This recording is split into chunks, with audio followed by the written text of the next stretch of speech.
Hey guys, I think there's some people in the chat. Just give me a minute. I'm doing this on my phone, so I would like to see the chat in progress here. But welcome, had the big opening. Um, if anybody out there can hear me, can you just put a one in the chat so I know that we're firing on all cylinders tonight? That would be a great help. And we'll wait for some people to file in. I'm going to select the winner of the giveaways of the giveaway that I ran for the big opening. There's the repo. So I think I got volume. Okay, we're good. So thank you all for who participated in it. It was a wonderful day. I got 3 minutes. I'm going to wait until more people file in. But if you have any questions, you can put them in the chat. I'll answer them as the show goes on. I won't be with you all night. We're gonna get right to selecting the winners here. But and I had a ton of people who filled out giveaway forms for the shop, so I have to go through all of these suckers. a lot of papers there. So, but it'll be good. It'll be good. There's a lot of support. A lot of people came out. And yeah, we're going to give it a couple minutes here before I start pulling names from the hat, okay? So anyhow,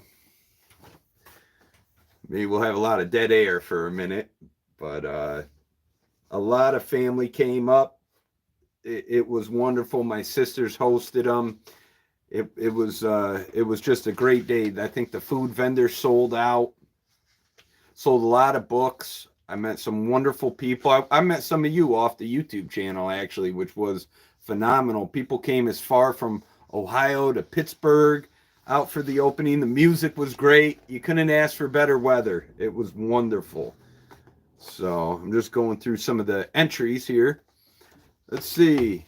Kent, what's going on, Kent? KG's Rare, Unique in Books, or whatever the name is. What is it? Unique, Rare, and Antique Books. Hey, Kent. Thanks for saying hi. If you guys haven't followed Kent's YouTube channel, he runs a great channel, and he gets in some wonderful material. And I'll be interviewing him soon on my platform. Introduce you guys to him. Richard Mook, I hear you have to enter to win. Yes, you do, my friend, and you did not enter, so you missed out on this one, but I think I could find maybe an extra t-shirt for you somewhere. So, but yeah, you had to enter, and you know what? I won't do it like I did it again, guys. I know people don't. The in-shop people answered 2 questions, circled them, and that was it. You guys, I gave you the rundown. I gave you like 8 questions to answer and then email them to me, and probably wasn't the most simplest form that I could have done, but it was my first time doing a giveaway like this, so I really appreciate those who participated. And you're gonna win a t-shirt, black or white. You're gonna win a Book Peddler coffee mug and a $50 gift certificate for any purchase towards a book in this shop or on my eBay site. And I will be emailing you guys whoever I select. I'm selecting 3 winners. So it is 8 o'clock. I see we got 11 people in here. Thank you for coming to the channel, everybody. We could get started with me picking. I'd like a few more people. If you haven't liked the video, I don't know what you're waiting for. I got 2 likes in here. You snots, bunch of snot noses.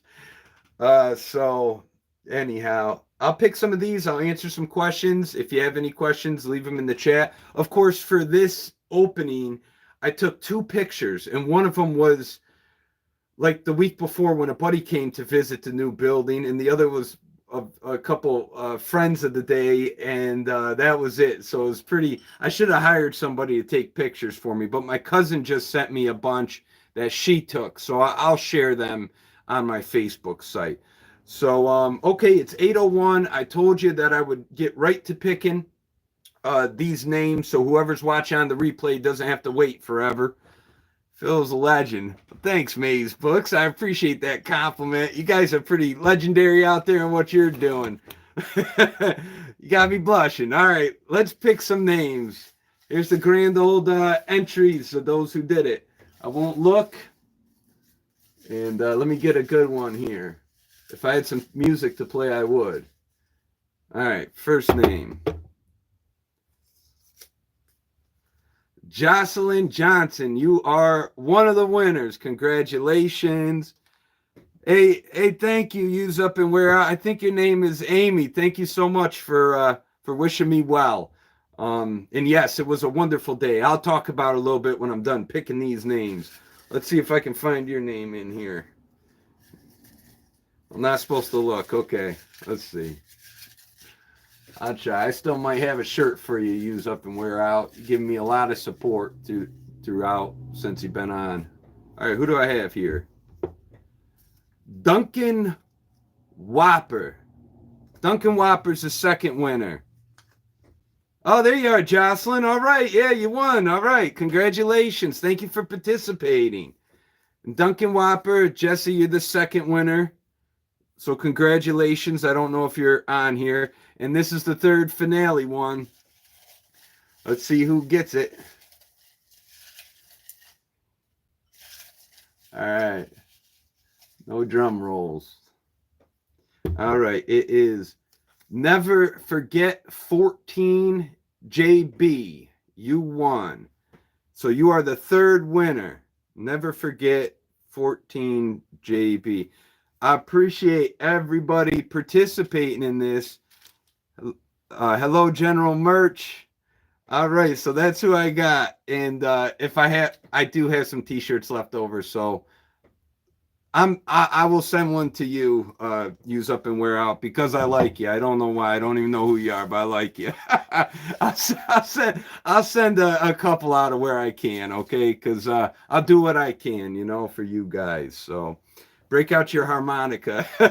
I'm a bit rusty. They're upstairs right now, or you might, maybe next time you'll get me on a good day. So I get a little harmonica tune. But yeah, what was interesting about the giveaway is how big of a variety the answers were on here, which was really interesting to me in terms of what you guys collect. It was A through Z and everything in between. It was quite interesting. And you all, in terms of the videos that you like, apparently most of you like them all. So, and if you weren't put on a mailing list, I just said, nope, threw your name out of the bucket. No, I'm joking. Of course I put you in the bucket for your participation, but I had people who have viewed me for 3 years up till, a couple months. So it was really cool. Let's see who's in the chat. I see that's going off. Joji Davenport, what's going on, Phil? Pumped you speaking at Books and Beyond. Well, I have not confirmed that yet, Joji. I have a wedding that probably is going to take precedence over that. So let me figure it out. But it does sound like a lot of fun. I really would like to be a part of it.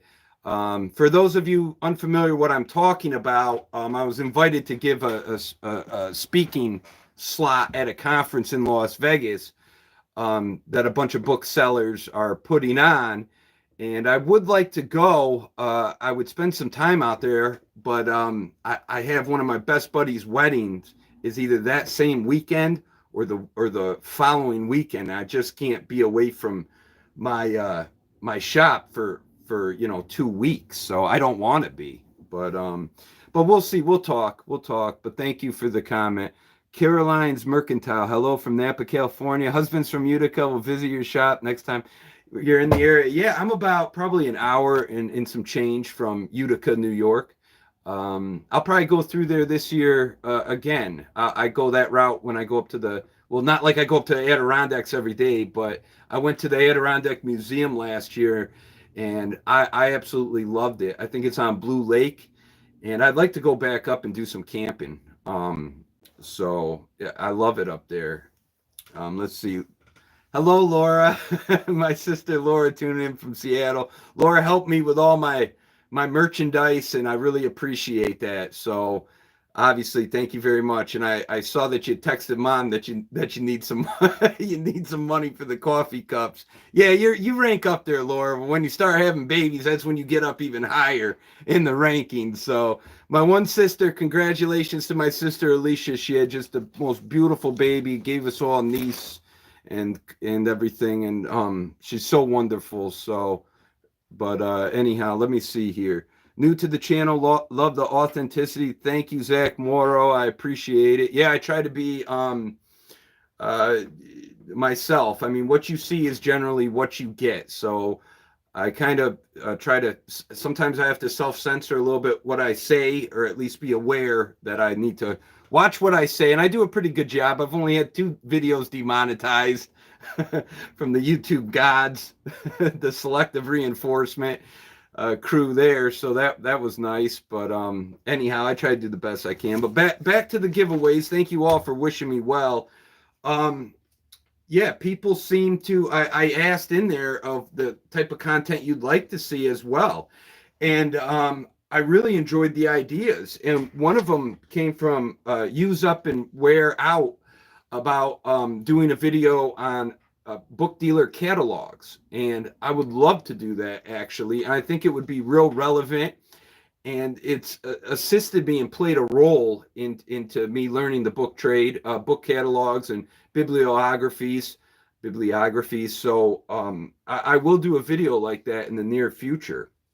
Um, Somebody wanted me to cover customer sales and interactions in here. I think the one issue that I have with doing something like that, there are YouTubers that do it, but it's just a respect for people's privacies. There's a lot of people here that do not want to be on camera, and I don't blame them. And also my editing capabilities, if you couldn't tell, are not exactly up to par. So anyhow, but I'll think about some. I've interviewed actually a couple of my customers for future things on the channel because my buddy Mook said, it'd be great if you could kind of capture the culture of your shop. And I would love to do that. And I would love to do some live videos. But again, I really respect people's privacy. And a lot of the old timers that come here, I don't think are very interested in being on camera. I've suckered a couple of them in that talked about my bookshop and talked about their interest. And they are cool videos. They're like 6-minute videos of some individuals that have been coming here for years. And I'm thinking about uploading those videos. So we'll see. Let me see some comments in the thing, but let me continue first with the giveaway questions. Now somebody else would like to see how I price and research books. I did do a video on how I price like antiquarian books, or what guidelines to pricing antiquarian books. That should be in the playlist and could be beneficial for you. But I could do something on the spot and kind of show you like some live pricing, I guess, if you would like. Some people want to see the life of a bookseller. Well, I assure you, it's not the most interesting thing. I move boxes of books place to place. I process and research. It's a lot of lifting and moving and researching, but and setting up a shop. You want to see me sweep a floor? So anyhow, let me see. Some other ones were so I covered that one actually. I'm sorry.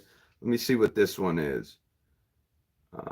More book reviews. So currently I'm working on a book row here because that's what you guys voted for, and I have it all tabbed out. I'm on page 100. It's been tough to get reading done with the opening, and I'll talk a little bit about the opening in a minute. I'm sorry, but very enjoyable book. And actually, the sign on my new building that says "Good books bought and sold," I saw that in a picture, and I believe it came from a picture on Book Row in the city, probably the 40s or something, and that was on a bookseller shop. So I said, I'd like to put that in lettering up there. My mom painted that, and she did a wonderful job. So let's see, was there anything? Oh, recommendations. I could do that, but I can just recommend what I've known or read. Somebody likes the business related more. Someone would like to see more about local authors. I'm not we'll see. Probably not going to do that. And a video on banned books, are those considered inappropriate? So banned books seems to be like the hot topic today. I had somebody like ask me at some type of get together, oh, do you sell banned books?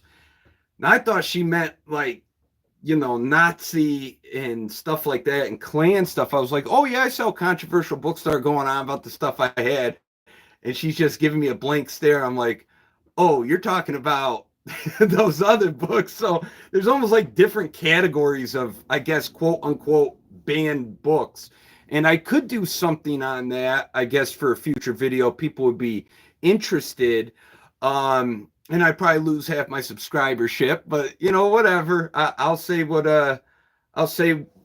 I think is appropriate or what fits into that video, from my perspective and book selling perspective. And maybe some of you would enjoy it. Even if you don't agree with it, maybe it gives you something to think about a little bit. But that seems to be such a hot topic, like a clickbaity topic too, is people's opinions and ideas about quote unquote banned books.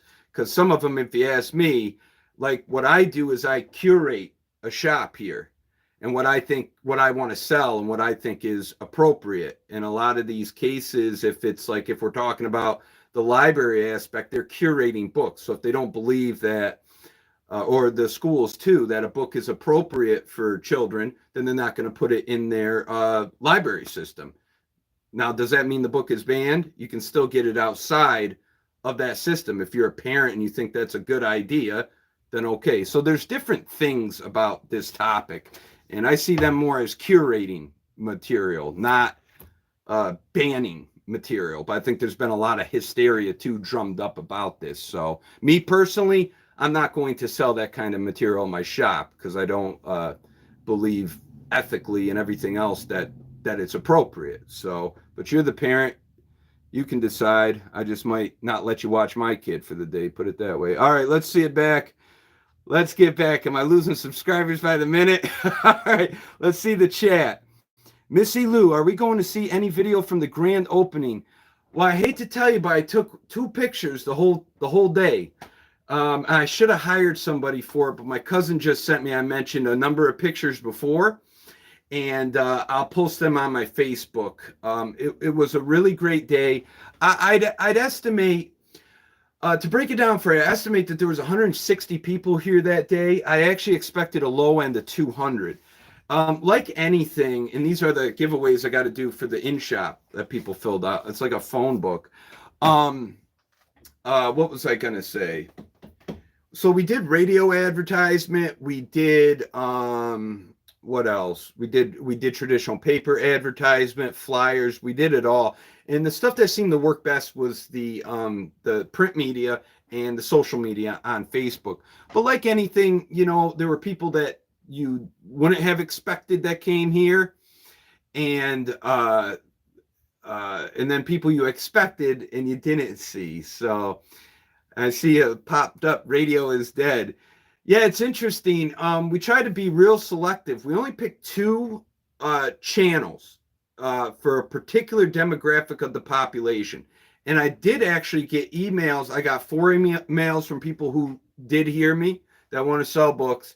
And we did get people in the shop from the radio. But it was definitely not at all, not even comparable to the print, the long-term customers, the word of mouth, and the Facebook. Now, I put money into the Facebook to do advertising, and man, a lot has changed when it comes to Facebook and the advertising and the pay-to-play situation.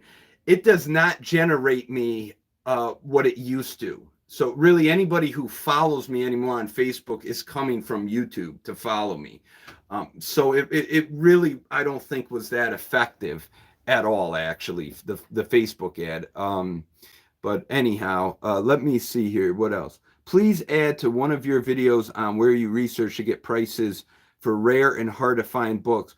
Well, there is a number of sites, William, and I see you said that's fine. You'll check out the playlist. What I do is I'm doing like price comparisons. Comps can be a little bit deceiving on eBay and stuff like that. But you just use your references. I mean, there's sites like, I guess you can compare against ABA. If you can't find something, you can try to find it in the library system, kind of gauge the rarity, or you can compare similar material. Like I currently have a couple books on up there of Indian encounters of the local area. Very hard to find reference for those exact works. Actually, I could not. So what I did was a comparison of similar material out there. Like maybe you can find similar material from a publisher, and gauge it based on maybe interest level. Is the content, what's the content like? That's probably what's most important. And something like Indian captivities is probably going to take precedence over who knows, like that. Well, maybe it wouldn't. I was going to say that era of gardening, but there's a big collector market for that. But a different subject matter. So then you can probably tack on a few more bucks. You're using Abe, thrift books, and eBay. You can use also like live auctioneers um, to gauge some reference of what is sold. If it's really scarce, you might see something in that timeline. Latin, Greek text. Use Google Translate to translate the text. If you haven't used that, you can use that on your phone. Boy, William Seitz, are you paying me for this session? Just playing with you, man. Yeah, but that's what I would say. You could sign up for a monthly subscription to different auction houses and sites. Like I'm forgetting the one right now. It's not coming to my mind. But anyways, that and when I do a future video on like book dealer catalogs, you'll see also how my mind is working through some of the material I get in the bibliographies based on me just absorbing some of those pricings and the points and all that stuff. So you might find that beneficial in a future video. And I'm missing some of the chat, so I'm sorry, but thank you guys for asking questions and all this and that. Let me see. Caroline's Mercantile. My interest is in 19th century, early 20th century magazines and books, any condition. Maybe you could have a segment on that. I could try. I've sold everything, it seems.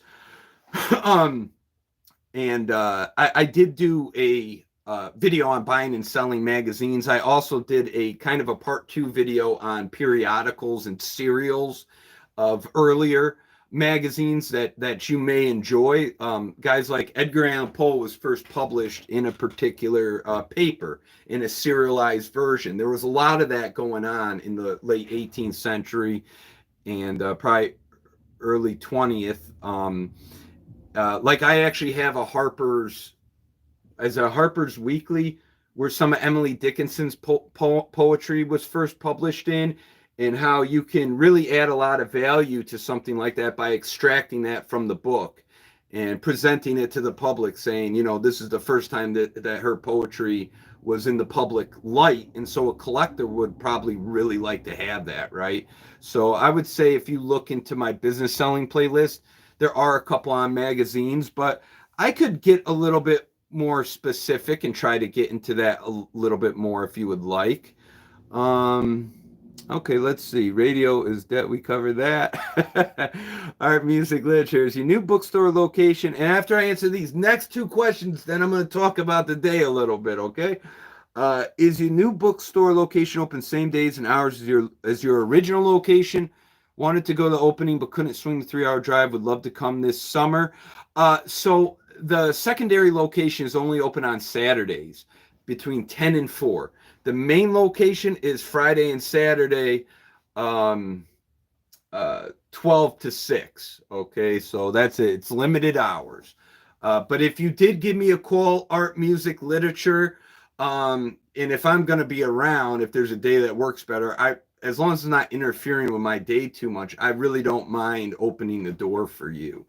And speaking of 3 hours away, I met Alan, who is a YouTube subscriber, and it was really nice meeting you, Alan. He came all the way from Pittsburgh, and he's been following the channel for a while, and I thought that was really cool. And he bought a beautiful book here. And then my staff charged him for a t-shirt. I said, just give him the damn t-shirt. So I gave him a mug on the way out. So, but it's okay. They were doing what I told them to do. But I really appreciate it, Alan. He bought I had a book, Bibliomania by Dibdin. Beautiful book, fine binding. The marbleization was gorgeous.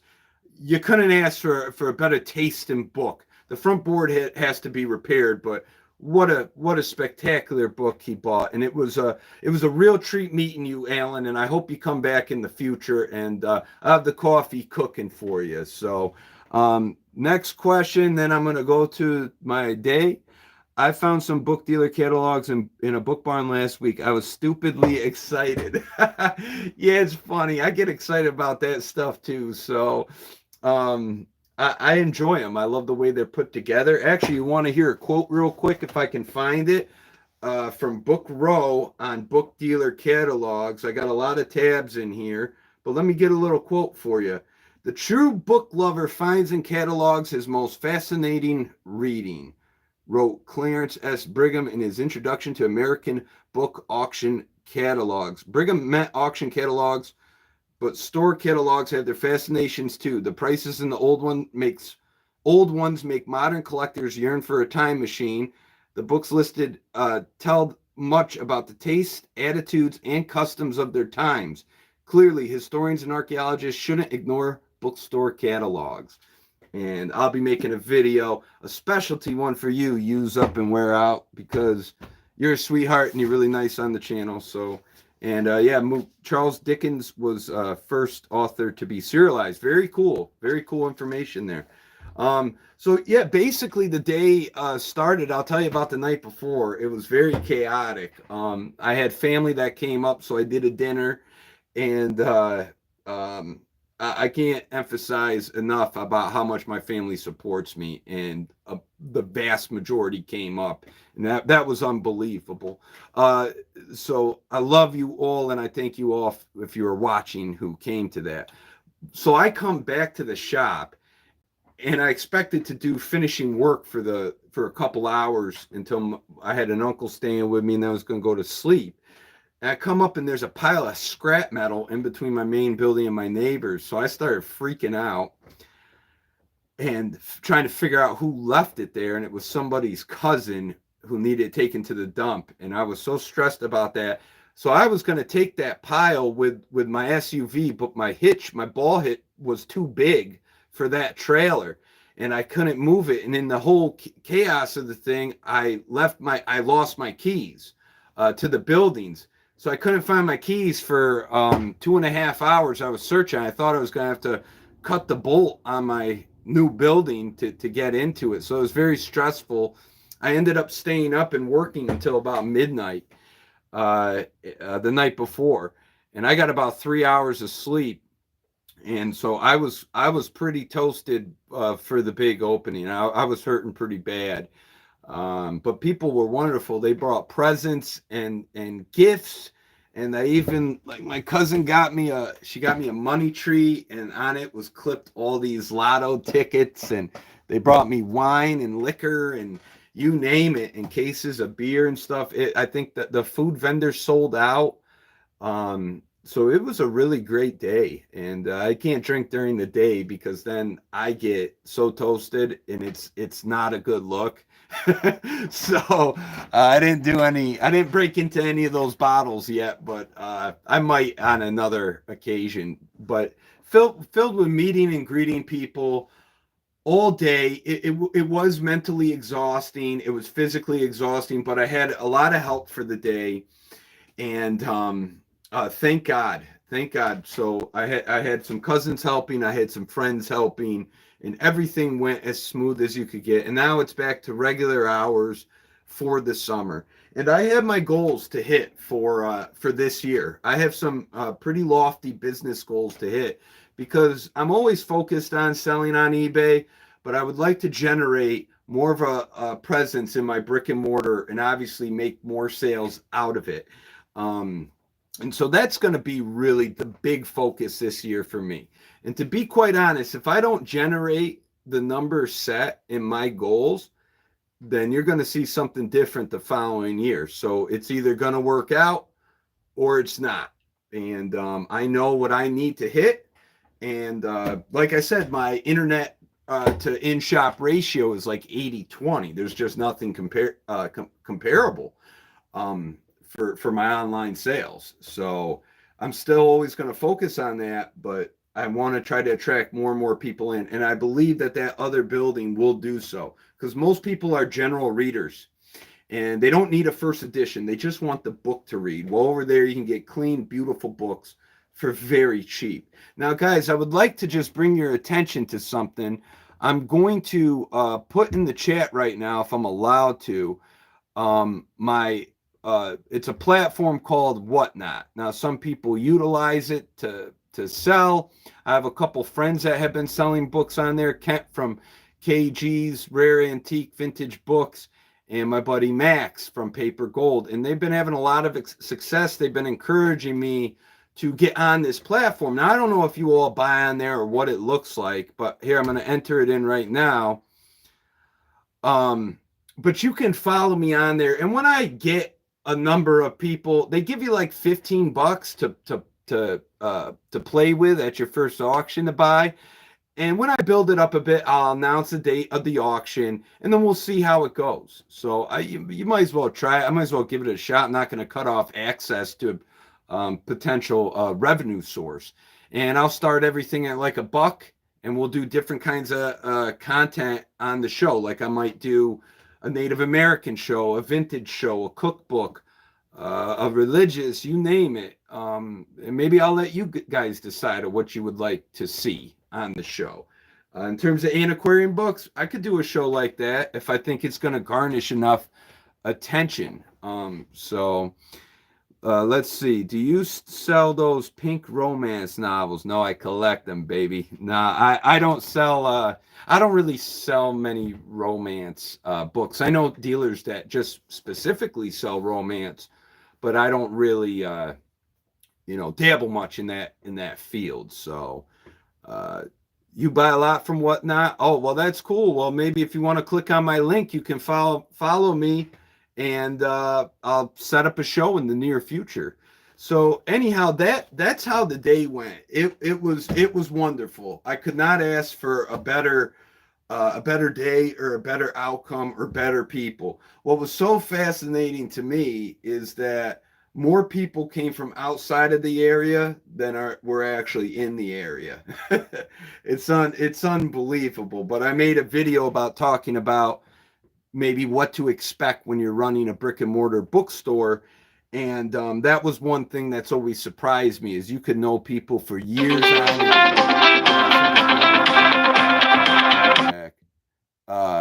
you can know people for years on end, and they've never come to your shop. And, I even sent out personal invitations, and I got to say, it's slightly disappointing. I mean, everybody goes on about supporting small businesses. The reality is, that's not always a reality. So, but, you kind of got to learn how to let that go a little bit too. So it's what it is. But I'd say the turnout was still pretty strong. And, I had a good time. It took a while to just kind of unwind and relax. That was the tough part. So it seemed like I was moving all over the place constantly. But that's how it goes. Let's see here.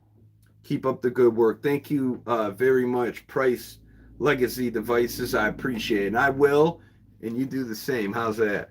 So, yeah, that's all I got to say. I think wonderful day. And I couldn't have done. I made a post just thanking everybody who participated in one way or another. Then there's something that I want to say, but I can't say. So I wish I could. I can't give you red meat over this like that, though. So just let's say that things come up all the time, too, that you don't expect, and then you got to kind of deal with quickly. So, but that's what we are as entrepreneurial booksellers. We're problem solvers, right? Some problems are bigger than others. But if you guys have any other questions or would like to put them in the chat, you're more than welcome to. I'm actually setting up some pretty big book picks. I'm setting up one in Virginia. I'm going to try to talk to the individual tomorrow, and that looks very promising. And I got to get out of this town for a little bit. I got to. So I'm hopefully gonna be heading to Virginia, and then I got another pick about a couple hours away that I'm gonna be setting up as well. So I'll get you some more content.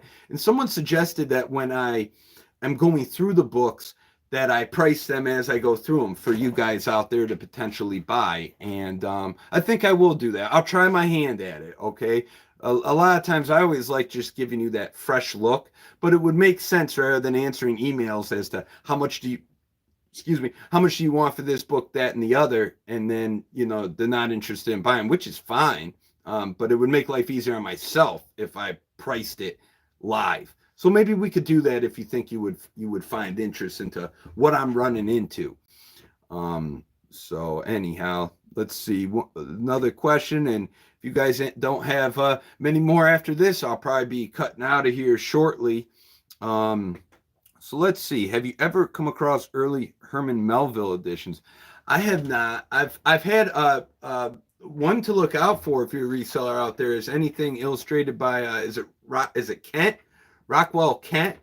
That Moby Dick illustrated by him has done very well. I've had 2 copies of that, and I want to say I sold it.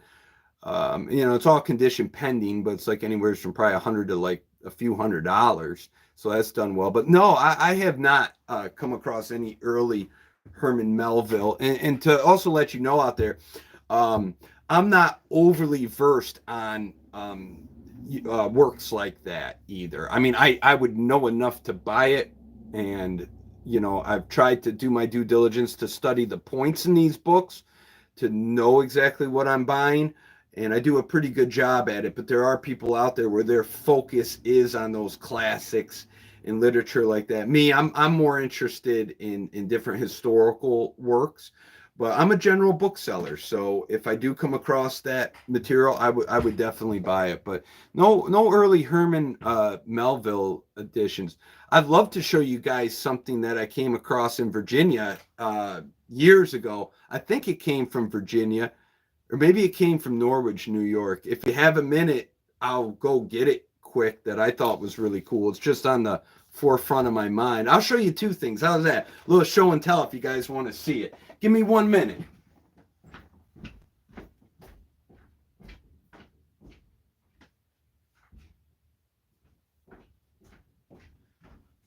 So I'll show you this.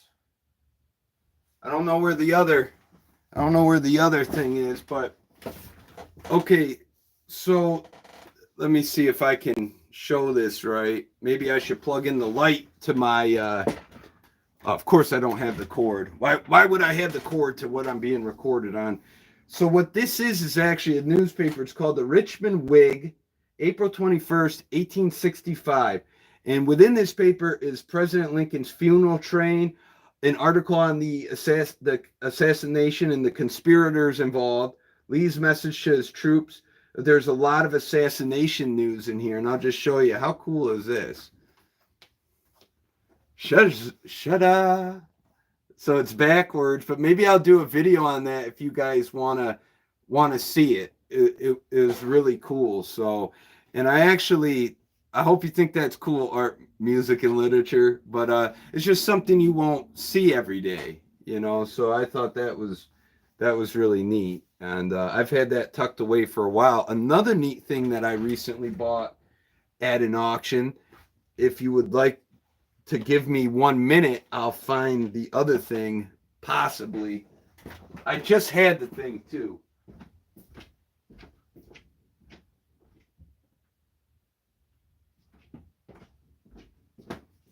I'm probably not going to be able to find it, but it's on masonry, and it's an early publication about Henry S. Morgan, I think was his name.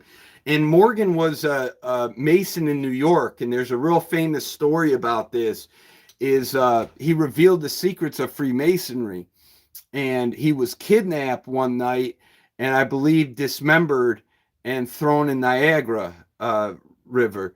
And but he put out a work exposing, I think it's like the first few degrees of Freemasonry, and that supposedly is what got him murdered, and it also generated an anti-Masonic movement in this country.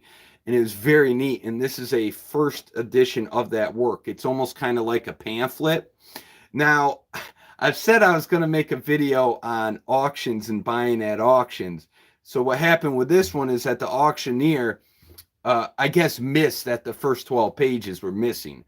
I don't know how you do that, unless if you're being a deceptive jackass, because I think that's pretty much what he was being, just to make the sale. Basically, I was not too pleased, but the work itself was scarce enough that I still got it at the right price to buy it. So I would like to show it to you, but like any good bookstore, even though I cleaned the heck out of this place, I don't know where the thing is, and I could have swore it was on that desk. So I'm not going to look any more for it, but it was a very interesting context behind it, and there were 2 other works written about that particular case that I'm going to find. I know one dealer with one of those works that I'm going to be purchasing, and so in the near future, but very scarce. But I'll tell you, I entered an auction. This was before my opening a little bit. And again, I made a mistake. I mucked up. It happens to the best of us. Wonderful, wonderful book lots, all New York and Native American material. And I was salivating, so I did my homework. And somebody said about the life of a book dealer, this is another aspect of it, to where you might be researching on a computer for hours on end of where your price points need to be. I was very familiar with the majority of the material, but you're researching and trying to figure out what you need to buy this stuff for. And long story short, all the lots went above and beyond of what I could touch. I bid up to what I could bid up and then had to let them go.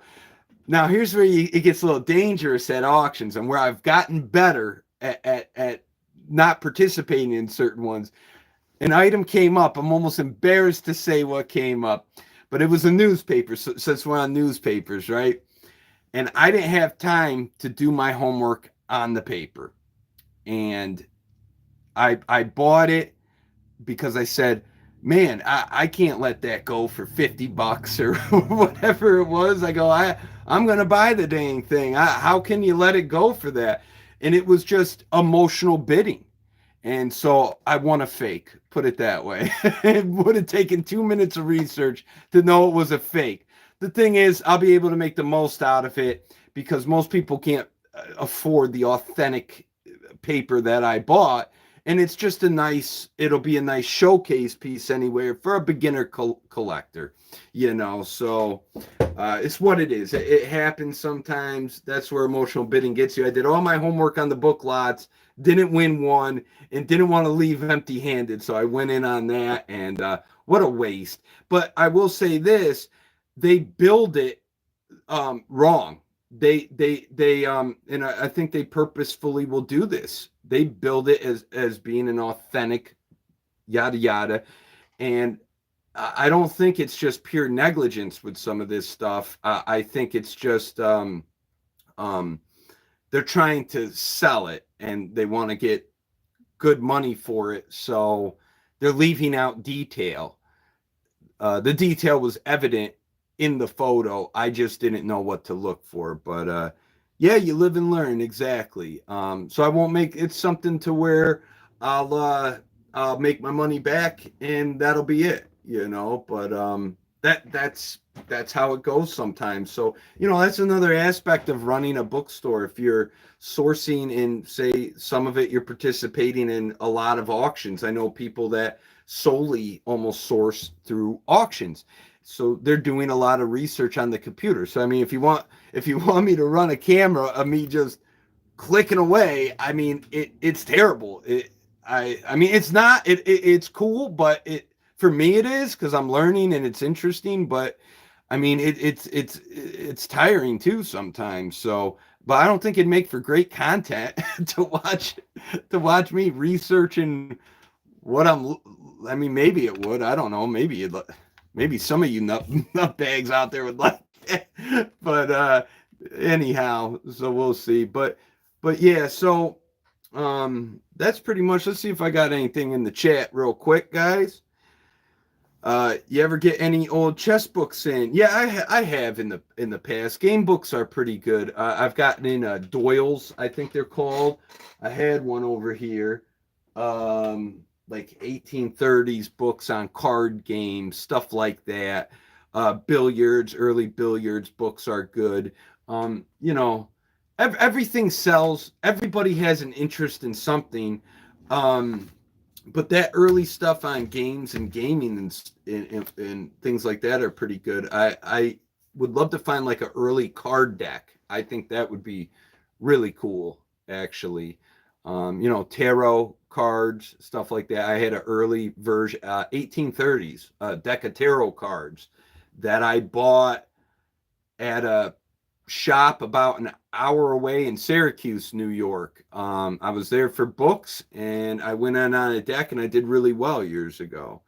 So that was cool. But yeah, it's interesting because I think the number of book people that you talk to, some people will say one genre's dead or this is dead, and some of them might be a little bit on a downturn, but everything sells in time. So I think it's just trying to develop that eye to find the better material and try to be able to capitalize on it.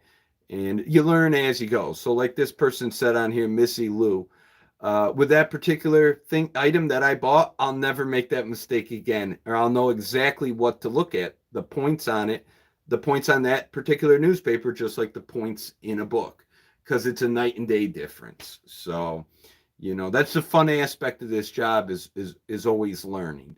If you enjoy learning, that's one of the great benefits of running a bookstore. So it's definitely a lot of fun. So, but anyhow, guys, I think I ran my trap for 46 minutes. You know what I was gonna do was I was gonna invite people on the channel if they wanted to come on and say hello to me. Since it was my big grand opening, I feel like I should be drinking champagne, but I didn't wear the right clothing for it. But I don't know if I know how to add anybody onto the chat or if anybody would want to show their face on there. But if somebody did, I could try to figure it out quick. If you guys want to come on live and say hello or something, and just or maybe that's a screwball idea. I don't I don't know, and I've never done it before. But you could request to come on, and I would accept your request, and you're more than welcome to if you would like. But anyhow, because I think I'm about out of topics to talk about. I think I said what I gotta said. It was a great day, and I enjoyed everybody here. And I'm just gonna keep on book selling, keep my nose to the grindstone, and keep working hard. You're kind of seeing, if you follow me for a while, you've seen the progression of kind of, I guess, maybe of my thoughts on a brick and mortar shop and my changing in operation. I think it's really a business that you can't stay stagnant with, especially during this day of time where we really are spoiled for choice as booksellers as to what platform we use or how we utilize social media. And, probably not to not to, it's probably a good idea not to get stretched too far out either, but be able to handle what you can handle in the time being before you add on another platform or something. That's why I'm not on every platform under the sun. I personally cannot handle it. If I had a camera crew, you would be joining me on this in a different way, but I don't. But for the most part, this seems to be working out. Enough people seem to be interested in what I'm doing to some extent. So I'll keep doing what I'm doing till I can, do a little more. How's that? Did I say that eloquently enough? All right, let's see. I got some chats. Too many of us are in the witness protection program. Okay, Mook, never mind then. I was going to say, if you want to come on and join me, you're welcome to. That's one thing I worry about videotaping in the shop. There's certain faces that should probably not be on this camera. So it's funny. The guys I had watching the door for the day, they're great people. I love them, but they're a couple of the most intimidating people you'd ever see. But I love them to death. And hey, man, they just watch my back, and I knew that for this day, I wouldn't know everybody that was going to be here. So there needed to be some type of show of force to some extent, because believe it or not, there are a lot of book thieves out there, and there are very famous stories of book thieves. And if some of these book people, they have a real sickness. If they can get away with it, they'll get away with it. So I've seen a lot of screwball stuff in 10 years of business. So but anyways, generally it's not going to happen though. All right, move with the times. Right? I hear you, Borlord. It's an interesting name. Only on Grayson Collar is only on eBay right now. I've considered doing Etsy or something. Well, Etsy I've heard works really well for like Victorian binding books. A lot of women shop on Etsy, and so with that, it's a lot of visual. And they really like flowery, different vignettes, gold stampings, and stuff like that. Generally speaking, I know people that sell that material, like say Ladies Home Magazine and stuff like that seems to do well on Etsy. So yeah, it's always an option. Try, yeah. Good luck to you. All right. Use up and wear out. Grow slowly. It's best not to be too stressed. Absolutely, I agree with that 100%. Some sellers, I also don't think give it enough time to let it. What do you call it? To flesh out. You know, if they haven't made any money in a month or 6 months, they're done with it. Well, you didn't really give it a chance. You know, did you really do your due diligence as well to really explore and game the site? You know, so right now I'm solely on eBay. I generally I find it easy to list on eBay. I like how that platform's set up. I obviously have my issues with eBay, like probably most out there. It's not like I'm a cheerleader for them, but it has benefited me. And yeah, I like to slowly add things on. Like I have an Instagram, but I'm terrible at it. I know people that have thousands of followers. I think I have like 800, and I neglect it sometimes. Facebook too. I'm just not to begin with. This whole social media thing isn't necessarily my cup of tea, but I'm trying to utilize it the best I can. I think overall I'm doing okay with YouTube. Could I do better? Yes, I could do much better, but I'm a bookseller. I'm not really a content creator. Okay, so but yeah, I agree with you. Use up and wear out. I see a lot of people that get a little too stretched and take on a little more than that they can handle. So my goals are to refine my system and to delegate work to individuals where I see it as a possibility to give me a little bit more freedom in my life. So it's not good enough for me to create a job for myself. Um, I want to do a little bit more than that. You know, I'd love to provide jobs for other people and also give myself freedom. So maybe I can travel to New Hampshire and visit you, or travel to Kentucky and visit Mook, or who knows. So right, so and do business on the road while I'm shipping books back. You know, but it's always refining systems. I've always said I think you're always a tweak away from like potentially huge more profits in your business. But generally speaking, it just doesn't happen overnight. It's probably a little bit more of a slow growth. At least it's been for me. But anyhow, I'm very long-winded sometimes, so I apologize if I'm being too long-winded. But if you ask the right thing, then my gears get ticking a little bit.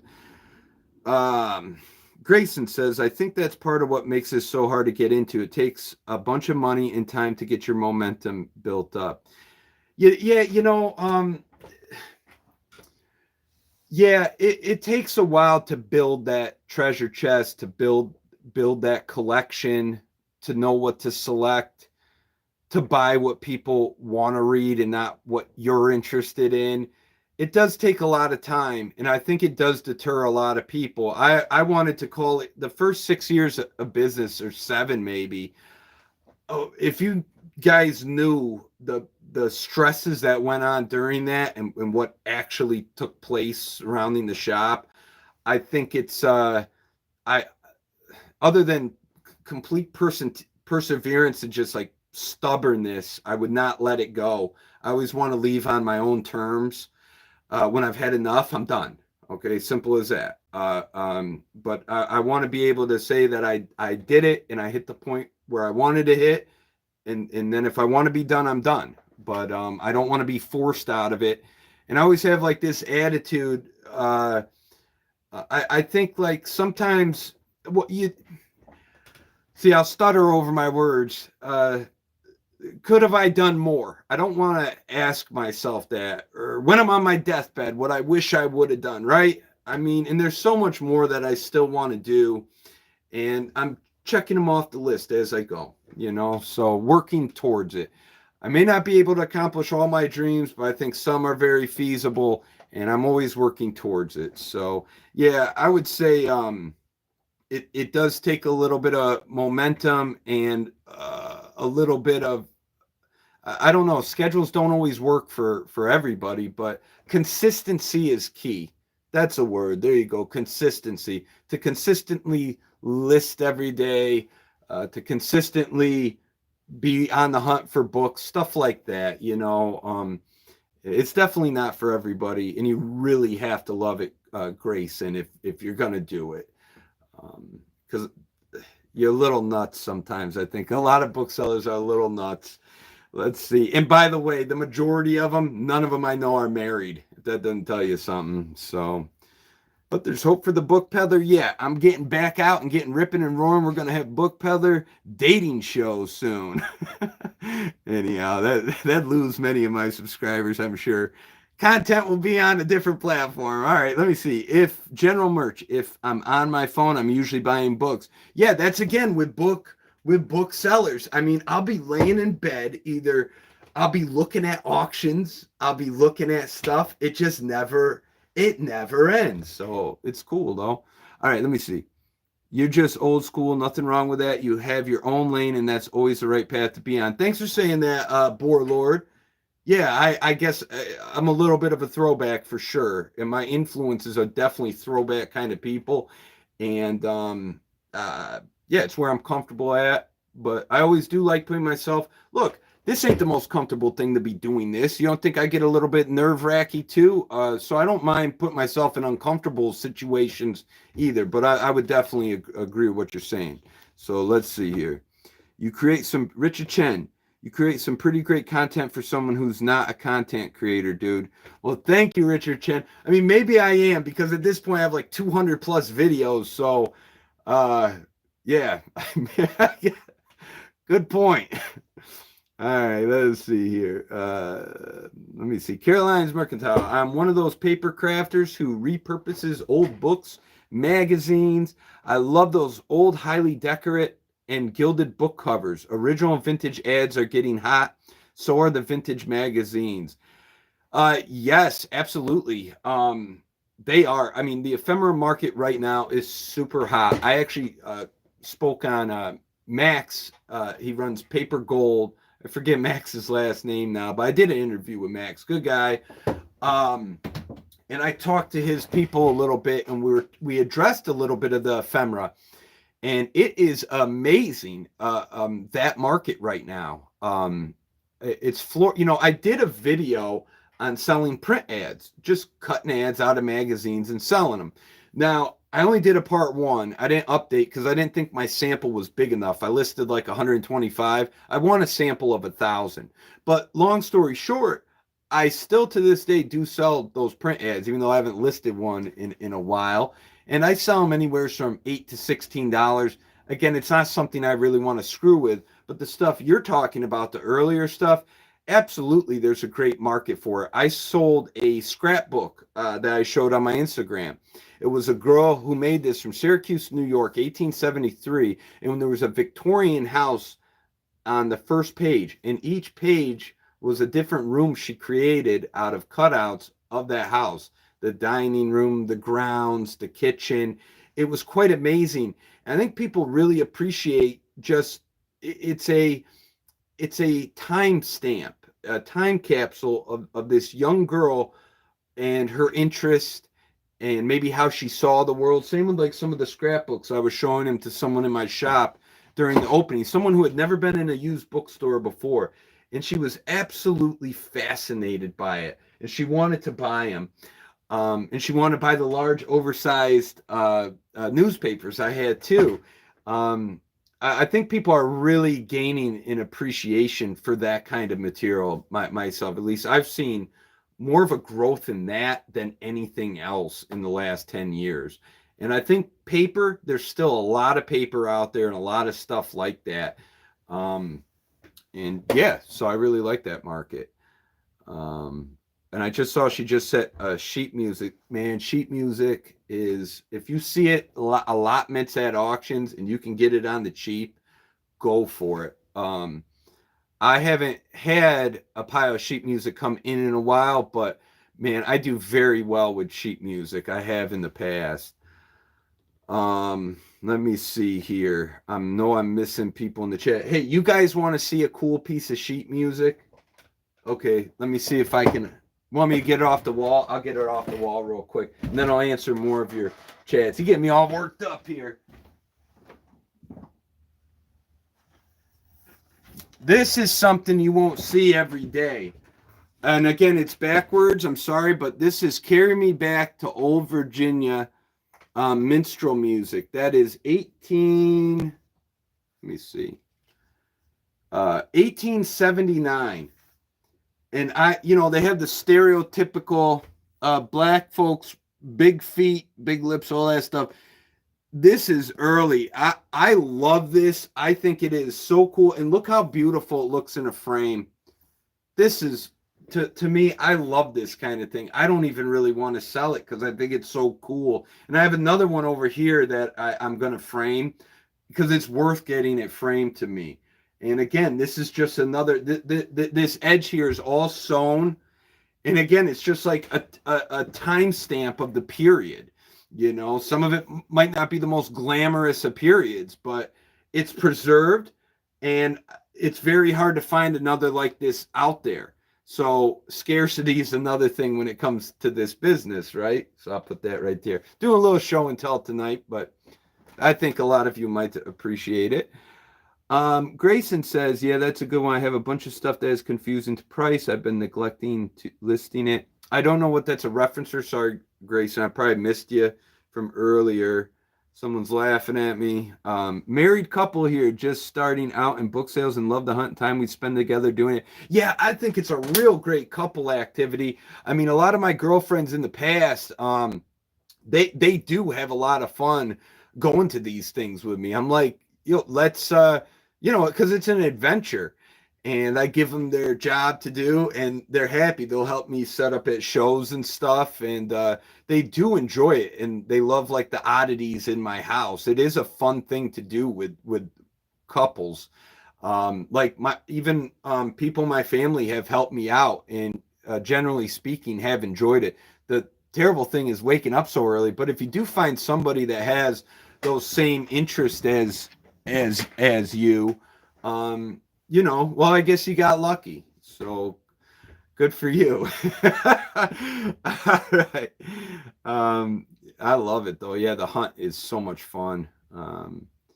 It'd make life so much easier to have a partner in this business. I gotta say, handling it all is exhausting. All right, let's see. Mercantile music sheets. Yep. Was insurance difficult with such a varying inventory? You mean the insurance on the contents of my building? No, it wasn't. The insurance thing is such a interesting thing that I watch how I say it, but they're a pain. They're a real pain. But for this building, they actually raised my insurance 15%, which was a real sweetheart thing to do. But no, getting insurance on the contents wasn't that bad. And I have an inventory basically of the contents. and how much a value is here. So that's kind of how I did it, but I did it more so based on the cost of the products more so to the kind of lower cost. But anyhow, it wasn't terrible. Usually for events, one event I had to get insurance for an event. Um, and that was again real beautiful thing. You wonder why these small towns, if you don't mind I rant for about 1 minute on a soapbox. These small towns around here used to have beautiful Labor Day picnics and big events and stuff that lasted for days, parades, big community thing. It was gorgeous. It was beautiful. American as apple pie. They can't afford to do it anymore because of the insurance. The church up the road, they were forced to rip out the old original sidewalk. The old original, sorry about that, doing that, I can't. The old original sidewalk because the insurance wouldn't cover that if someone tripped and fell. And it's really sad because I offered to get some buddies and just reset the stone. And just long story short, it's like, the towns are continuously harassed by these insurance companies, and they can't even do events like they used to. And it's such a shame because growing up, that was such a part of my childhood, and many of us growing up in a small town, going to the Apple Day and Labor Day and riding all the carnival rides, and we would stay out all the way till nighttime and then watch the fireworks, and there was a traditional baseball game. I mean, it was wonderful. And the one thing about that's very nice about having a brick and mortar in a small town in the middle of nowhere in upstate New York is that we still don't have to deal with a ton of red tape and bureaucracy, but nonetheless we are affected by it to an extent. Not as much as the guys in the city obviously are, but enough to even where getting employees and working with employees can be a real big headache. So there's a lot to owning and operating physical locations and dealing with things like this that a lot of people don't address.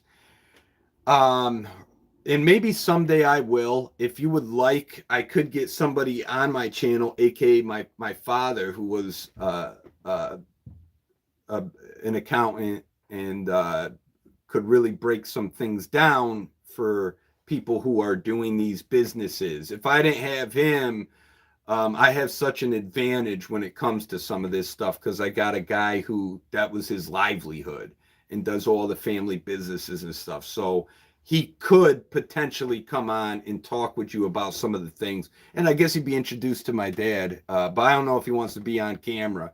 So we'll see, maybe for the future. But okay, let's see. I have a bunch of those. Sure. Oh, Victor. Hello, Victor. How are you? I got to talk with you soon. Because my one of my best friends is getting married either that weekend or the weekend after at your event in Vegas, and I don't know if I'm going to be able to make the event. So we'll talk soon, okay? But Victor, you ask, how do you split your time between two stores? Well, I'm going to have somebody running my store on Saturdays over there, and I'm going to be in the main one. But really, since it's all set up, since these shops are set up exactly how I want them, and I know where everything needs to go, it makes the processing a lot more simpler.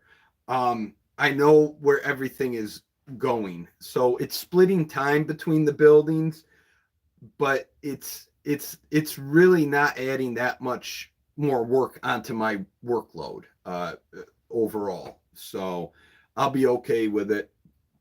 Excuse me. And yeah, so that's the answer there. Use up and wear out. Insurance is a hindrance. I had business insurance requirements. Let me make sure my phone isn't dying on you guys. Nope. I had business insurance requirements that was miserable. I just had my books under home insurance. Yeah, that's probably best. Yeah, it is. It is miserable. And there's certain things I'm not saying right now because I can't, but insurance is, if you ask me, it's a kind of scam and a half with some of this. Okay, hello from Indiana. Hello, Carla. Did you win You entered, I think. No, you didn't win. I'm sorry. um, but if I have something extra, maybe you get a surprise, huh? Because I think you sent up for a giveaway. But Indiana, yeah, there were people from all over the country that signed in, from Texas to Indiana to New Hampshire. Shoot, we're out just everywhere, California. Um, it was pretty awesome. It was pretty awesome. So all you guys are from all over, of course, New York and Jersey and every Pennsylvania, but Ohio, all over, Wisconsin. It was pretty neat. So hello. Happy that business is growing and is very well organized. Thank you very much. I don't know how to say your name, but I know where you're from. And I appreciate your support very, very much throughout the years when you comment and everything. Venkata, is that how you say it? Venkata. But from India. So that's pretty awesome. You get to, through the power of YouTube, right? You talk to anybody in the whole world. I actually may be doing an interview with an international bookseller. I think they are located, we've been corresponding. Of course, I said I had to wait till my opening's done, but he's in the Middle East somewhere, and he's been following the channel for a while. I checked out his website, looked into him a little bit, and he seems like a very, very respectable individual.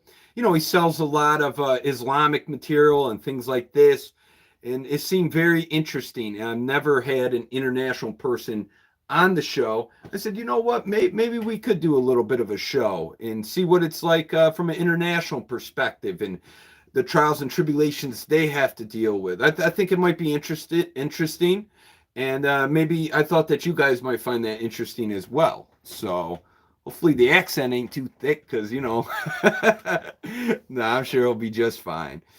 So let's see. Question. What is your best or favorite find? I got asked that this week. And man, it's always like the next one. The last of my favorite finds were the Indian encounters over here. It was local, and I'll probably never see them again, but it's all on like Indian captivities and little bits on the Revolutionary War and stuff like that. That was my funnest and latest find that I enjoyed immensely. And those were in a box lot in an auction that no one else saw. And very scarce material. And I mean, if we're talking all time, I mean, I know my best sale of all time, some of the best sales. I guess I could talk about that a little bit if you wanted me to.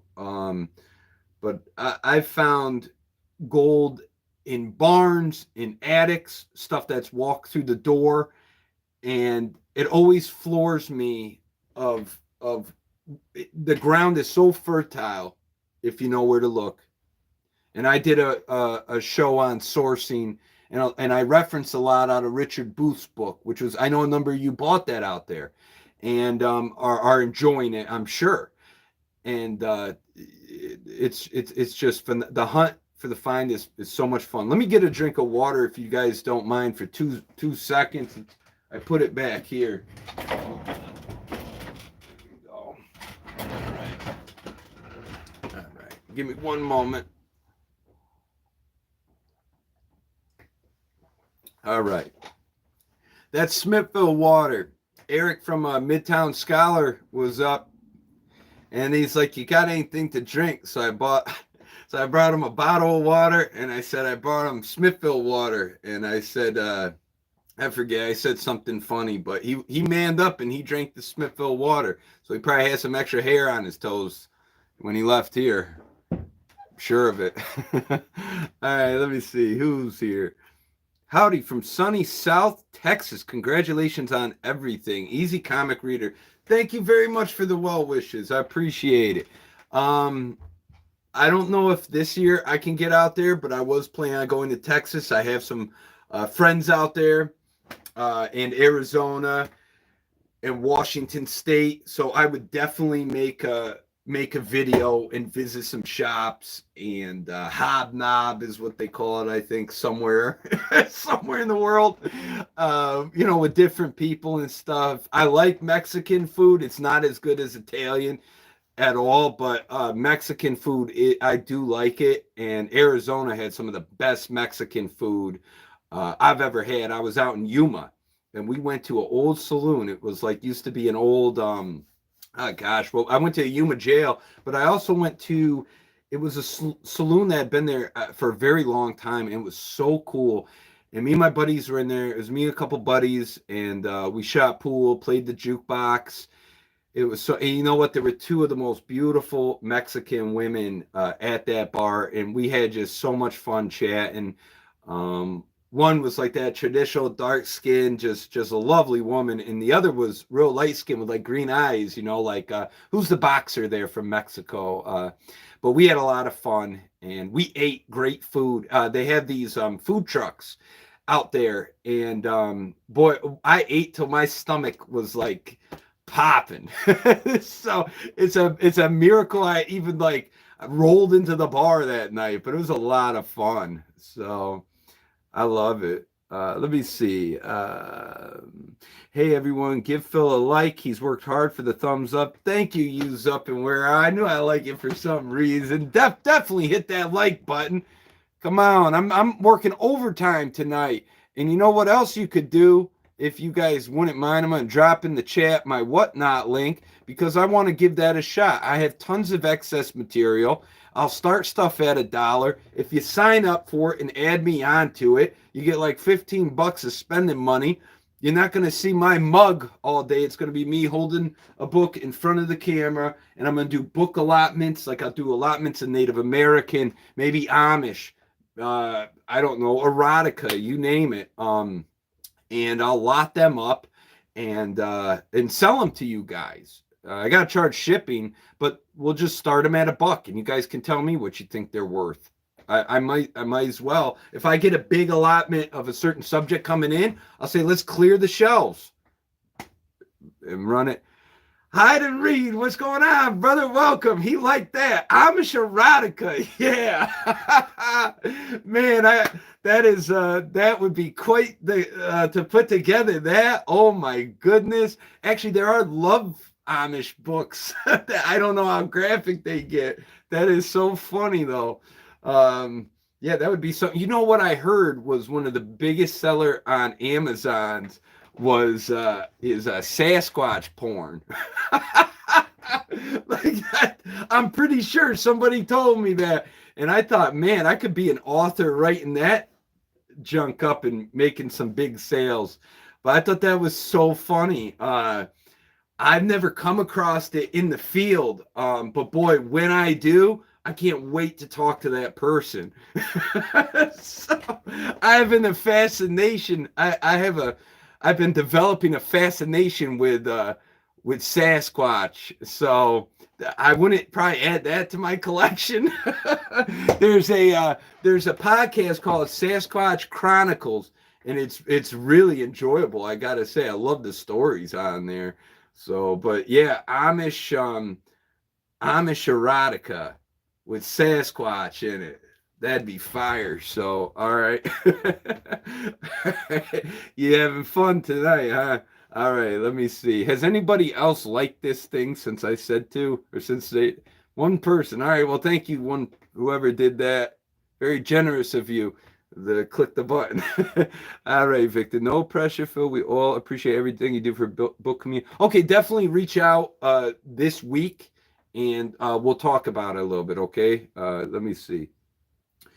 I'm glad you enjoyed the show, man. Yeah, spicy. There's a lot of Amish in this area, and the one guy there, they go to the general store sometime, but I've never really talked to him. But it's funny because my card looks like an Amish guy, So I said something. I think he is in the lumber industry with the Amish, but a lot of people will hire them to build barns and stuff because they're pretty good workers. Obviously, a lot of people today don't really seem to work, but they have a great system down, so people hire them.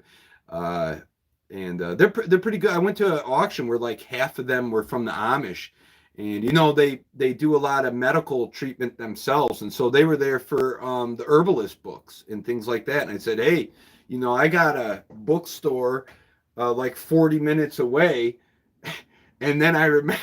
He's like, well, I'm not probably going to be making it. And then I'm like, oh, yeah, you got to drive a wagon 40. I mean, it's 40 minutes by car. Imagine how long it would take for a wagon. But I told them that they could just hang out or something. I gave them my card. I think they were impressed. So with the top hat and everything, I think it was cool. The card is in reference to a book peddler. That's what I found on the internet of a 18th century book peddler, and it was with a box of books. And do you guys know how I got the name the book peddler? Well, I'll tell you how I got it. There was a movie that came out. One of my favorite movies of all time is A Bronx Tale. And in that movie, the vegetable peddler's name is Phil. And the kids, bust on him and stuff and steal his vegetables. And so I go, hey, my name's Phil, and I'm peddling books, so I'll be the book peddler. And I thought it was a cool name. I thought it kind of brought about it some nostalgia. And and I had like an image in my head. And originally what I wanted to do was I had a trailer that I was going to fabricate and put like old stagecoach lights on it. And I was going to travel around selling books. That's what I originally wanted to do.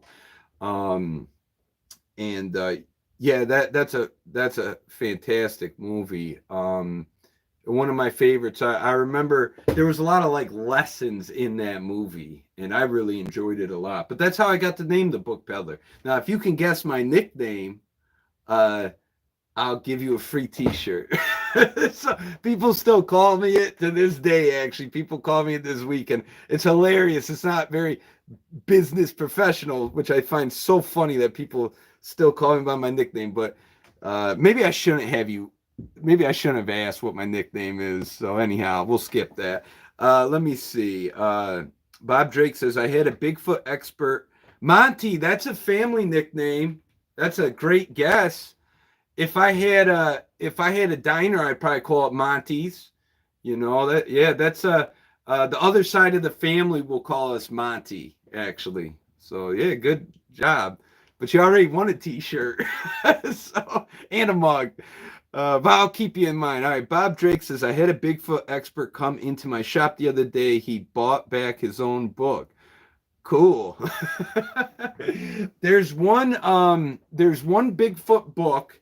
If you give me a minute, I could look it up. If you're ever out in the field and you come across it, it can go for some big money. And let me do a quick search for you guys. I think I'll know it as soon as I see it, as soon as I see the picture. And I was at an auction where this book came up, and I really should have snagged it. I'm not seeing it right now, and I can't share my screen with you guys. But like I've said in the past, every subject matter will have titles that are very valuable if you know what to look for. And not any of these. It was in a paperback version. Jeez, I'm on the erotica saying virgin. I'm not going to be able to find it. Maybe for a future video, guys, I'll pull up the Sasquatch book. But that is like a trending hot topic right now. It is. So, and UFOs has been, but okay. All right, I'm going to get off of my search right now. So, let me see. I'm just having fun guessing. It was great. Colagio. Yeah, that was C. That was his C was his nickname in there. I think he got in trouble for killing a cop, I think, in Queens. He was a very gonna be set up to be a very talented actor. I think De Niro pretty much personally selected him, if I'm not mistaken, maybe not. But Chaz Palminteri, who wrote the movie, there's a great backstory to that. He would not accept any offers unless if he was going to star in that movie.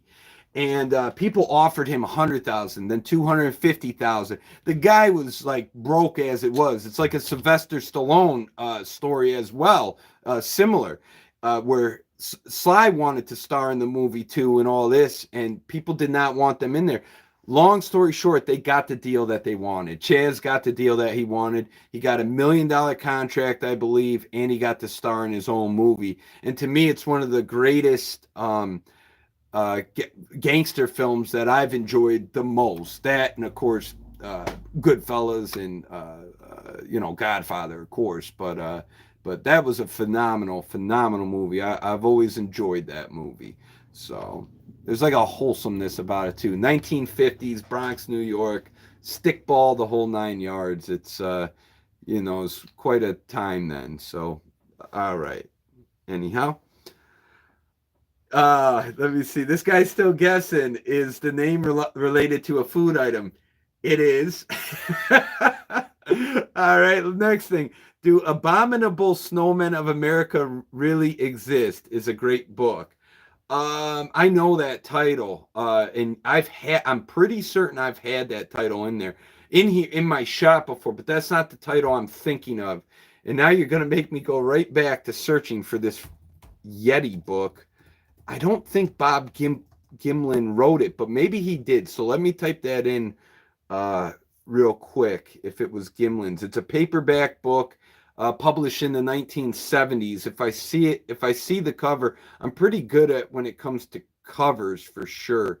And when I see the author, I know it. But let me see here, guys. Man, this is going to bother me till I find this title. Okay.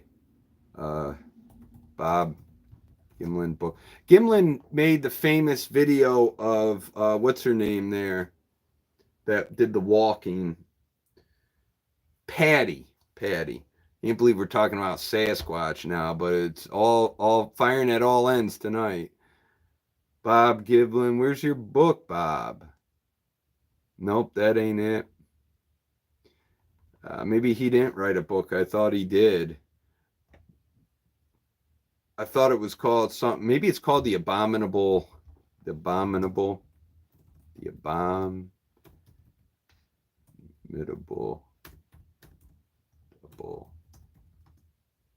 Snowman. All right. I'm giving up. All right. A character in a Bronx Tale. No, my nickname didn't. My nickname came from playing basketball, actually. I won't relive glory days, but I was a pretty good ball player back in the day. So that's where my nickname came from. But yes, it is food related.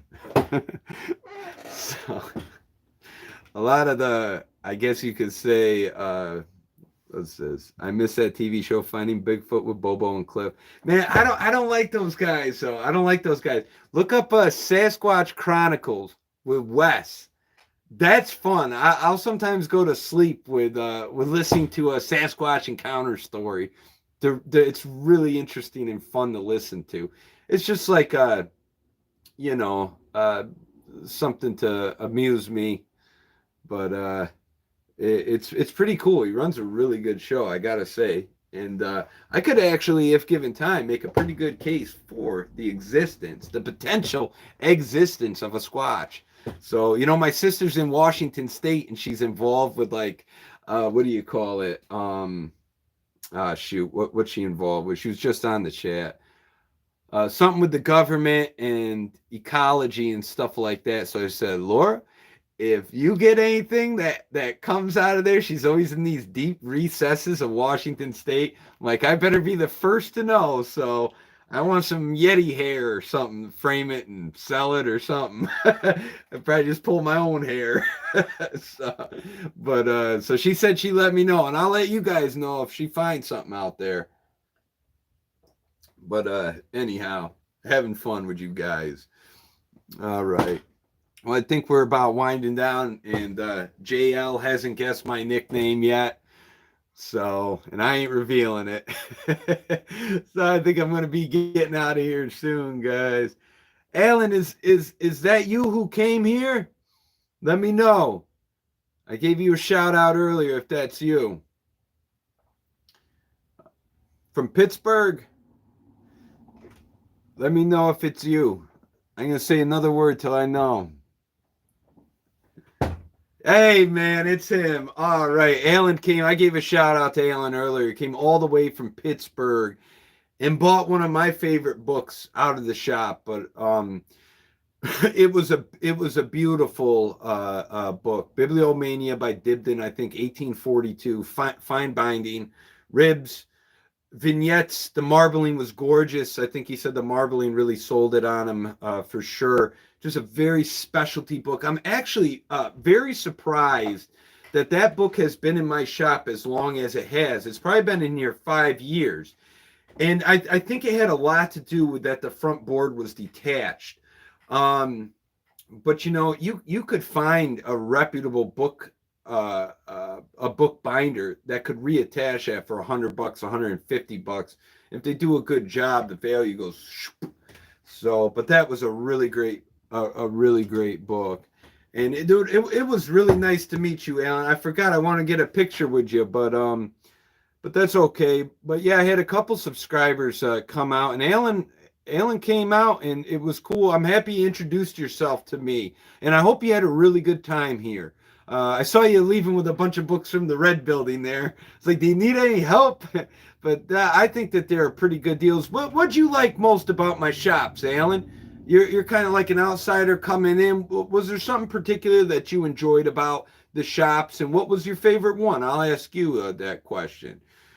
Let's see what else is in the chat. What the hell? That's my redneck accent. What in the hell, boy?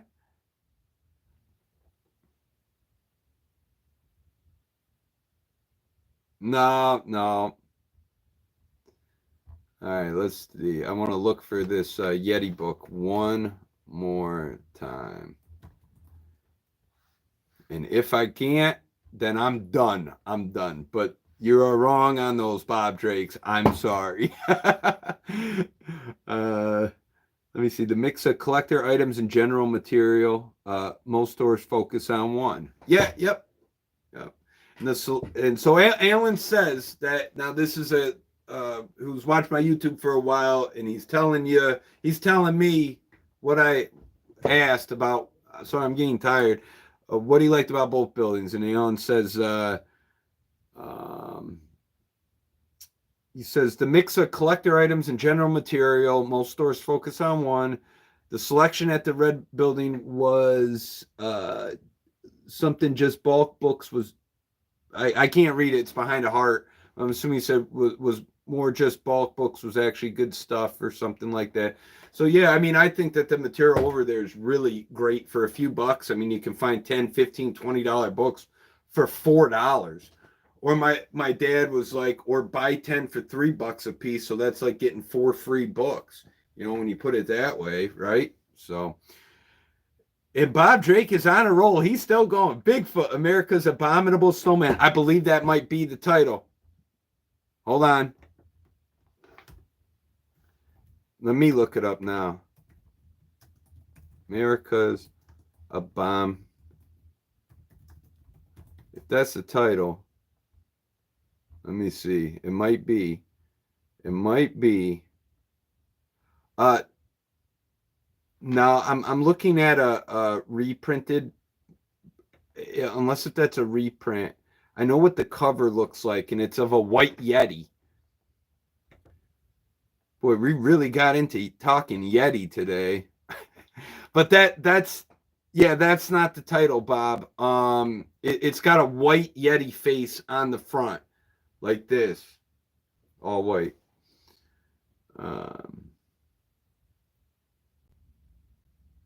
Alan says people might get intimidated going to an antiquarian bookstore when they're just looking for some fiction. Having both in one spot means something for everyone. Yeah, you know something? A lot of people do get intimidated. And Alan, I will say, like, I had signs for the day for everybody out there that says, please ask for assistance. And the only reason why I did that was because some of the cases are tough to open. I didn't want something to happen.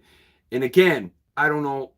people here, and I don't trust everybody. So it was kind of like, if you want to get in a case, you're going to ask us on this day. But generally, those signs are not up, and you have full access. So what I like to do with people, because yes, it is a lot of, it can be intimidating for the average person. Some people don't even want to hold the book, you know, and I get it. I get it. Like, somebody gave me Darwin's Origin of Species first edition. It's like a $240,000 ticket price on it. It's like, I don't need to hold that, you know.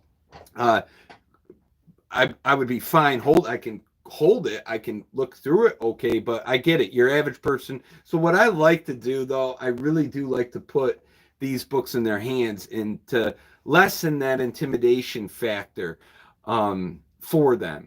But you know, because you're right, and people are intimidated, but you don't have to be. You know, you just really want to protect the spine and have a nice hold on it, and whatever. It's not that difficult. Some of the pages are a little can be frail, but some of the pages made earlier are a lot better than even the newer stuff being published. They're very durable. They've lasted a long time. So, but yeah, sometimes they can get real brittled and stuff. Okay, let's see what else. I bet people love those book curtains, though. Yeah, Carla, a lot of people love the book curtains my mom made. They're really cool. Uh, she did a great job. A lot of family, a lot of friends helped, assisted me. My neighbor at the day of was painting the trim on the windows the night of. He's out there with a headlamp painting the windows, or the whatever they're called. So it was, you know, everybody pitched in and helped, and it would have been a complete impossibility for me to do that all on my own. They're just physically impossible. The only thing that I couldn't get done um, was painting the red building. For one, paint is like $55 a gallon, and I didn't have the time to do it. So if that shop is successful, bit by bit, it'll get painted. I'll start with the side, then the front, then, you know what I'm saying? That's how I'm going to do that building. So anyhow, we are talking about insurance earlier. If it's not successful, need I say more? It's going to be renamed the Tinderbox. All right, let me see. Party. Bird knows best. What's going on? Bird knows best. Hope you're well. Thanks for joining in. Everybody who joined in, you can hit the thumbs up button. We did the selection of the giveaways already. So there's 3 winners. And then I got to do 5 selections for my people who did it in shop. Okay, we're still on Sasquatch here. Bob Drake has Strange Abominable Snowmen by Warren Smith. Let me see. Strange. I'm going to type it in. We're looking for the one Bigfoot book that really is such a gem, because basically I might take up authorship on Bigfoot erotica, and this is a book that I would use for reference. Thank you, JL. Have a good night. Let me see. Strange Abominable.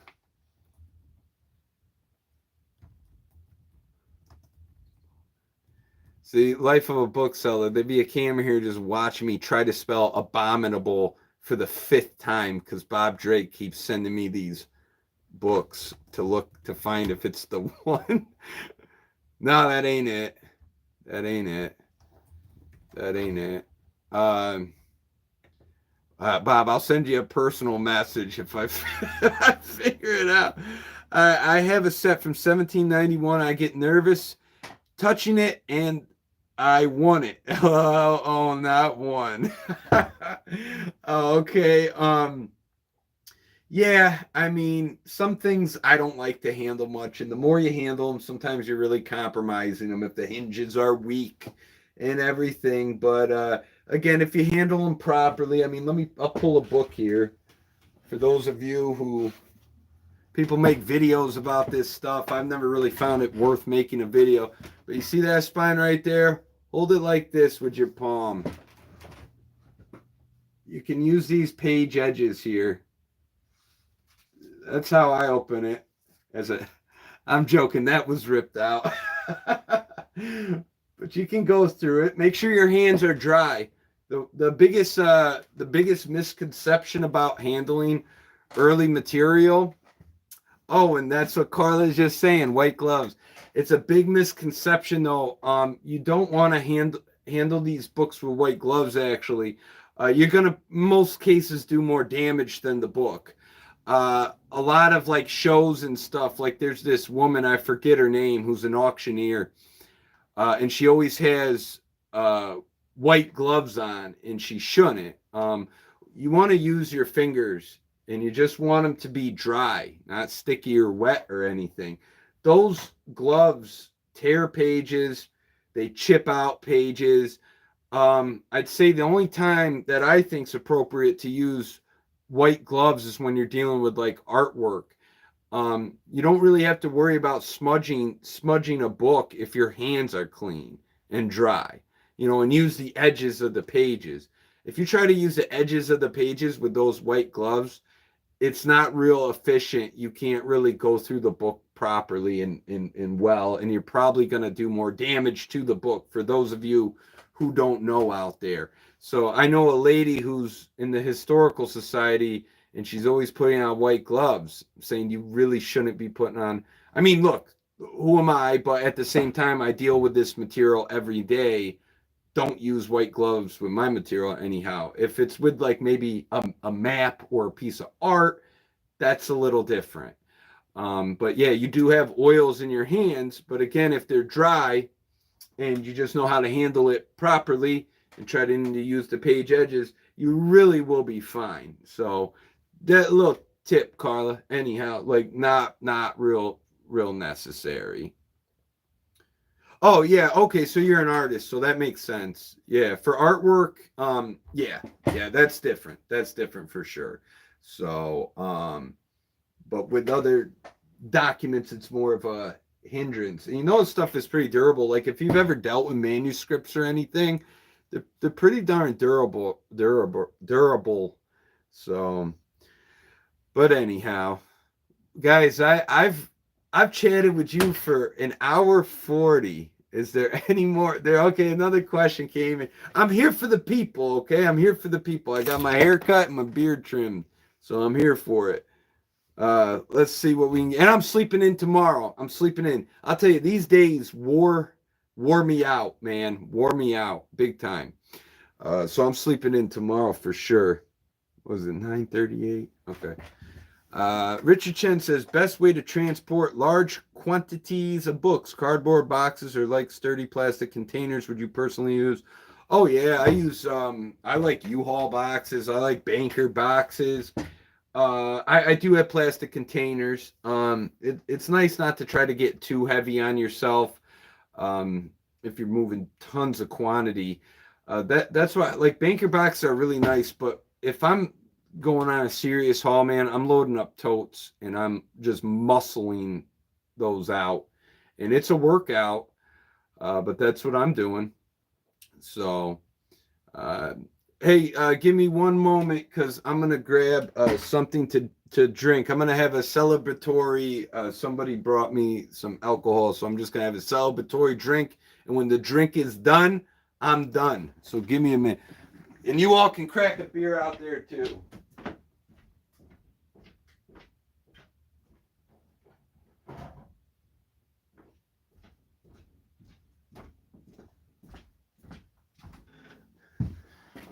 All right, I'm back. So it looks like I'm drinking some warm Coors Light. I don't know who got me Coors Light, but I should throw it back at them. So cheers to you guys. Thank you for all your support through the years. And I couldn't ask for a better channel with better people. It's truly a blessing to have you guys in my corner. You do inspire me and motivate me to keep making videos, and I'm pleased that you excuse sometimes the poor quality sometimes of the content, but I do the best I can with what I got. So cheers to you. Want to see me chug it?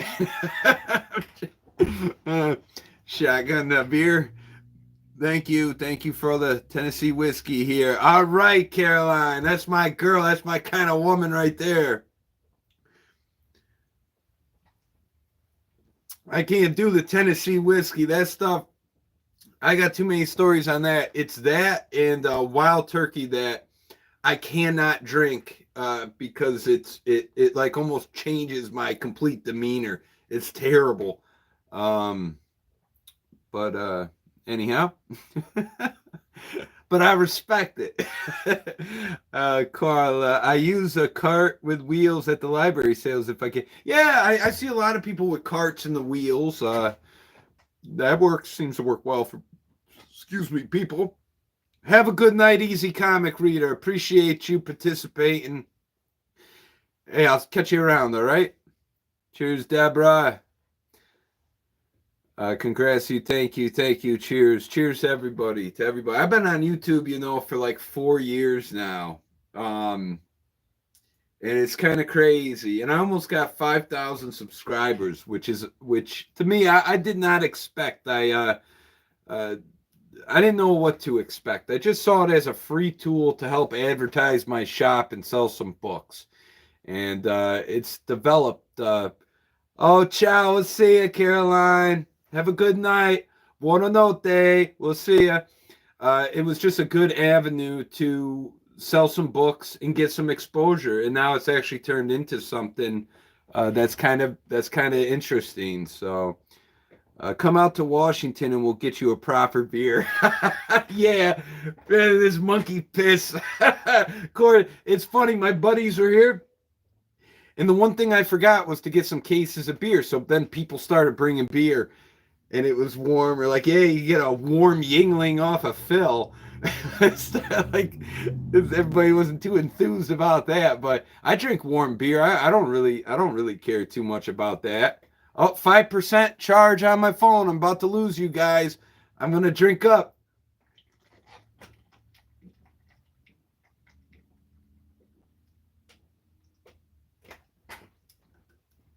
Who said my talent was just selling books? Guys, I'm on 5%. I drank the beer. I'm out of here. I love you all. Please take care of yourselves. And wish you the best. Thank you all for tuning in. Thank you for the winners who came. All my love. Have a good night. We'll see you.